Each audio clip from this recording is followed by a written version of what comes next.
Oman की खाड़ी में एक बार फिर अमेरिका ने ईरान को चित कर दिया है। आरोप है कि वहां ईरान का एक जहाज समंदर से गुजरने वाले तेल के टैंकरों को जब्त करने के इरादे से पहुंचा था, लेकिन इस काम की भनक लगते ही अमेरिकी नौसेना का महाशक्तिशाली युद्धपोत यूएसएस मैकफॉल वहां पहुंच गया। अमेरिका का दावा है कि यूएसएस मैकफॉल को देखते हुए ईरान का जहाज वहां से दुम दबाकर भाग निकला है। ईरान पर पहले भी इस तरह के आरोप लगते रहे हैं कि वो हार्मूज स्ट्रेट से गुजरने वाले जहाजों को जब्त कर लेता है या फिर उन पर हमले करवाकर उनमें मौजूद माल लूट लेता है, जिसके बाद अमेरिका ने वहां अपने युद्धपोत यूएसएस मैकफॉल को तैनात किया था। स्वीडन में कुरान के अपमान की घटना पर तुर्की आग बबूला हो गया। पश्चिमी मीडिया के मुताबिक तुर्की के राष्ट्रपति एर्दोगान ने स्वीडन पर आतंकियों को पनाह देने का आरोप लगाया। वहीं अब स्वीडन के नेटो का सदस्य बनने का रास्ता और मुश्किल हो गया, क्योंकि स्वीडन पर तुर्की भड़क गया, जो स्वीडन में हो रही कुरान के अपमान की घटनाओं से गुस्से में है और करीब 1 साल से स्वीडन के नेटो की सदस्यता में अड़ंगा लगाए हुए है। और अब पश्चिमी मीडिया ने दावा यह किया है कि तुर्की ने उसे नेटो की सदस्यता पर अपना समर्थन देने से इनकार कर दिया है, जिससे नेटो का सदस्य बनने की स्वीडन की मांग पर ग्रहण लग सकता है, जिसकी मांग वो पिछले साल यूक्रेन पर हुए रूस के हमले के वक्त से ही करता आया है। पश्चिमी मीडिया के मुताबिक तुर्की ने स्वीडन में कुरान के अपमान की घटना को इस्लाम विरोधी करार दिया और स्वीडन पर आतंकियों को पनाह देने का भी आरोप लगाया। इजरायल के सिर पर फिलिस्तीन के एक चरमपंथी को मौत के घाट उतारने का भूत सवार है। वो ईंट का जवाब पत्थर से देने में लगा है।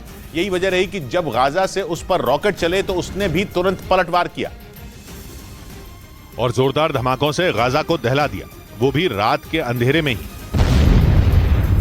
गाजा में फिलिस्तीन के चरमपंथियों से बदला लेने के लिए इजरायल ने सूरज उगने का भी इंतजार नहीं किया और सोते हुए गाजा में एक के बाद एक ताबड़तोड़ धमाके कर दिए। ऐसे धमाके की रात का काला आसमान अचानक 2 पल के लिए नारंगी हो गया।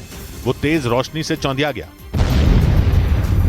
इतना ही नहीं, इजरायल की सेना ने खुद वीडियो जारी कर दावा किया कि उसके लड़ाकू विमानों ने हमास की अंडरग्राउंड हथियार फैक्ट्री को भी बम से उड़ा दिया और वहां रॉकेटों के लिए कच्चा माल बनाने वाली फैक्ट्री को भी तबाह कर दिया। रूस की सेना ने दावा किया कि उसने बकपूत में घुसपैठ की कोशिश करने वाली यूक्रेन की सेना की एक टुकड़ी को मजा चखा दिया। रूस ने इस कार्रवाई का एक वीडियो भी जारी किया है, जिसके साथ उसने यूक्रेन की घुसपैठ को नाकाम करने का दावा किया। इस वीडियो में जंगल में कुछ टैंकों पर मिसाइल हमले होते हुए नजर आए हैं। रूस का दावा है कि यूक्रेन की उस टुकड़ी ने बकमूत में घुसने की कोशिश की थी।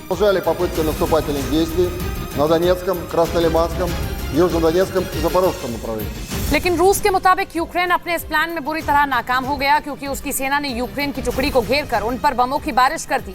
रूस के मुताबिक उसके इस हमले से यूक्रेन के टैंक तबाह हो गए, जिसके बाद उसे बड़ा नुकसान उठाना पड़ा। गाजा पर इसलिए टूटा क्योंकि उसकी सेना ने दावा किया कि पहले गाजा पट्टी से उस पर रात के रॉकेटों की बौछार की गई और गाजा में बैठे फिलिस्तीन के चरमपंथियों ने इजरायल के दक्षिणी हिस्से पर 5 रॉकेट छोड़ दिए, जो सामने आए वीडियो में इजरायल में तबाही मचाने के लिए उसकी तरफ उड़ते नजर आए।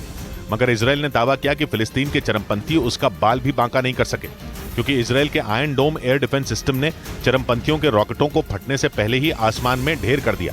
गाजा से चले रॉकेट भले ही इजरायल का कुछ भी न बिगाड़ सके हों, पर उनके लॉन्च होने की टाइमिंग काफी अहम रही, क्योंकि गाजा से इजरायल पर हमला तब हुआ जब इजरायल ने वेस्ट बैंक में 2 दिन से जारी अपना मिलिट्री ऑपरेशन खत्म कर दिया।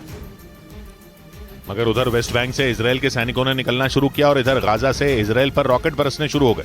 मतलब पहले इजरायल ने उसके यहां हमले करने वाले फिलिस्तीन के चरमपंथियों को खत्म करने के लिए वेस्ट बैंक के जिनीन शहर पर धावा बोला, फिर गाजा से फिलिस्तीनियों ने इजरायल पर हमला किया। उसके बाद उस हमले का जवाब देने के लिए इजरायल ने गाजा पर पलटवार कर दिया।